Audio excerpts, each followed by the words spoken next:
Scientists explain the sound of knuckle cracking.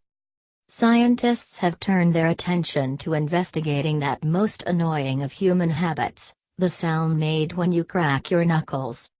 The characteristic pop can be explained by three mathematical equations, say researchers in the US and France. Their model confirms the idea that the cracking sound is due to tiny bubbles collapsing in the fluid of the joint as the pressure changes. Surprisingly, perhaps, the phenomenon has been debated for around a century. Science student Vineeth Chandran Suja was cracking his knuckles in class in France when he decided to investigate.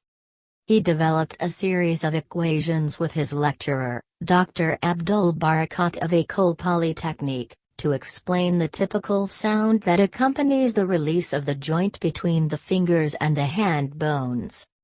The first equation describes the pressure variations inside our joint when we crack our knuckles. The second equation is a well-known equation which describes the size variations of bubbles in response to pressure variations. And the third equation that we wrote down was coupling the size variation of the bubbles to ones that produce sounds. The equations make up a complete mathematical model that describes the sound of knuckle cracking, said Chandran Suja, who is now a postgraduate student at Stanford University in California. When we crack our knuckles, we're actually pulling apart our joints, he explained. And when we do that, the pressure goes down. Bubbles appear in the fluid, which is lubricating the joint, the synovial fluid.